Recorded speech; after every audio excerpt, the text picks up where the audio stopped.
बिस्मिल्लाहिर्रहमानिर्रहीम। अस्सलामुअलैकुम मोहतरम नाज़रीन। वसीम एक बड़े सनतकार तुफ़ैल रब्बानी का 15 साला नौजवान बेटा था। मुख्तलिफ खंडरात का दौरा करना, खजानों और नवादात की तलाश उसका शौक था। पैसे की फरावानी बहुत थी। वालिद बिजनेस में मसरूफ़ रहते थे, जबकि वालिदा ने एक गैर सरकारी तंजीम कायम कर रखी थी जहाँ वो मसरूफ़ रहती थी। कुछ दिन पहले वसीम की मुलाकात प्रोफेसर नजमी से हुई। प्रोफेसर साहब नवादात जमा करने के शौकीन थे।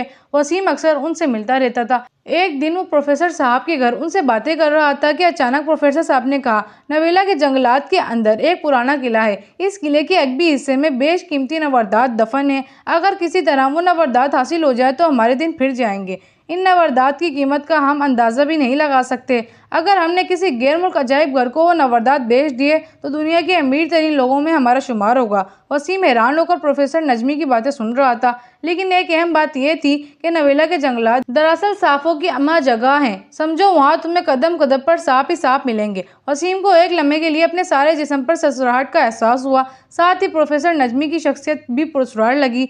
क्या हुआ भाई, अभी से डर गए? प्रोफेसर साहब ने उसे गौर से देखा। नहीं नहीं, तो मैं किसी से नहीं डरता, वसीम जोश से बोला। शाबाश मेरे शेर। यह सुनकर प्रोफेसर साहब को बहुत खुशी हुई। अब तुम्हें मैं एक दुकान का पता बताता हूँ जहाँ से तुम्हें सांपों के बचाव का लिबास खरीदना है। थोड़ा महंगा होगा मगर तुम्हारी हिफाजत खूब करेगा। मैं आज ही खरीद लूंगा। ठीक है, फिर जाओ और तैयारी करो, कल तुम्हें इस मुहिम पर रवाना होना है। नवेला के जंगलात को गूगल मैप पर तलाश करता हुआ वसीम अपनी कार में आगे बढ़ रहा था। वालिदैन घर पर नहीं थे, इसलिए घर के पुराने मुलाजिम खान बाबा को नवेला के जंगल के बारे में बताकर रवाना हो गया।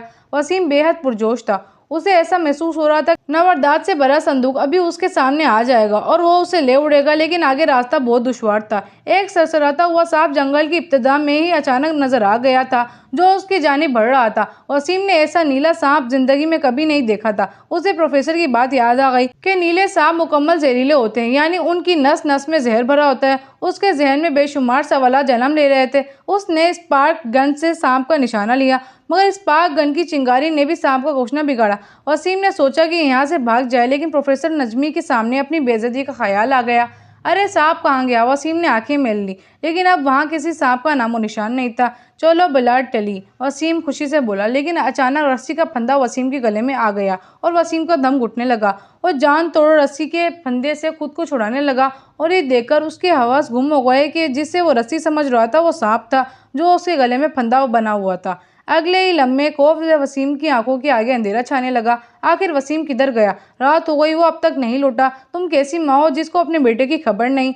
तुफेल साहब अपनी बेगम को डांट रहे थे। वो सिर्फ मेरा ही नहीं, आपका भी तो बेटा है। बेगम तुफेल ने तरक्की बतरकी जवाब दिए। साहब, वसीम मियाँ नवेला के जंगलात की तरफ गए हैं। खान बाबा ने इंकशाफ किया। ये कौन से जंगलात हैं और कहाँ हैं? बेगम ने सवालिया नजरों से देखा। ये लड़का और उसकी मुहिम जोई हम सबको किसी दिन ले डूबेगी। छोटे साहब अपनी कार पर गए हैं, मुलाजिम ने बताया। कार में ट्रैकर लगा हुआ था, इसलिए उन्होंने फौरन ट्रैकर कंपनी को फोन किया। तुफेल साहब पुलिस मोबाइल के साथ नवेला के जंगल के बाहर खड़े थे। वसीम की कार भी वहाँ मौजूद थी, मगर वसीम को कुछ पता नहीं था। तुफेल साहब दीवाना वार जंगल की तरफ बढ़े, लेकिन उसी लम्हे उनके मोबाइल की फोन की घंटी बजी। बेटे के लिए बहुत परेशान है तुफेल साहब।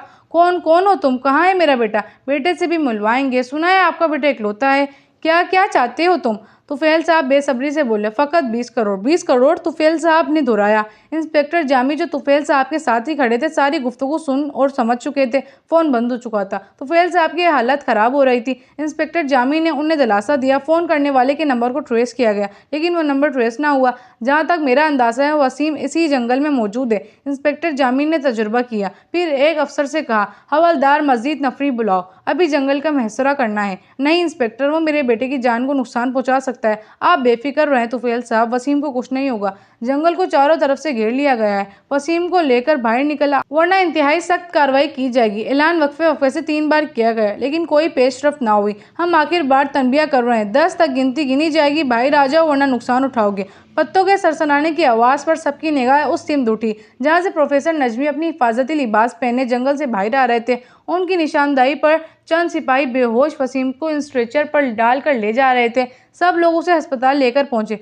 वसीम को होश में आता देखकर तुफैल साहब बेटे की जानिब लपके। कैसा है मेरा बेटा? पापा मैं यहाँ। वो जंगल प्रोफेसर नवरदात साहब वसीम अटक अटक कर बोल रहा था। सब झूठ था बेटा। उस प्रोफेसर ने तुम्हें अपनी बातों के जाल में फंसाकर अगवा करने की कोशिश की थी और 20 करोड़ रुपए का मुतालबा कर रहा। ये था उसका असल रूप। पुलिस के बरवक्त इकदाम और अल्लाह के फजल ने तुम्हें बचा लिया। मुझे माफ कर दो मेरे बेटे, मुझे माफ कर दो। पैसा कमाने की धुन में मैं अपना फर्ज फरामोश कर बैठा। मुझे माफ कर दो मेरे बेटे। बेगम तुफैल भी पीछे से शर्मसार होकर आगे आई। नहीं नहीं अम्मी पापा, मुझे शर्मिंदा ना करें। मैंने भी इस शौक को अपने सर पर हद से ज्यादा सवार कर लिया था। तीनों की आंखों में खुशी और नदामत के आंसू थे। जी तो मोहतरम नाजरीन, ये थी हमारी आज की कहानी। उम्मीद है आप लोगों को ये कहानी अच्छी लगी होगी और आप लोगों को भी इससे सबक मिला होगा कि हमें किसी पर भी इतनी जल्दी भरोसा नहीं करना चाहिए। जी तो मोहतरम नाजरीन, अगर आप लोग चाहते हैं कि इसी तरह की इंटरेस्टिंग कहानी आती रहें तो आप लोग मेरे चैनल को सब्सक्राइब कर दें। वीडियो अच्छी लगी हो तो लाइक शेयर एंड कॉमेंट ज़रूर कीजिएगा। आज के लिए इतना ही। अल्लाह हाफिज़।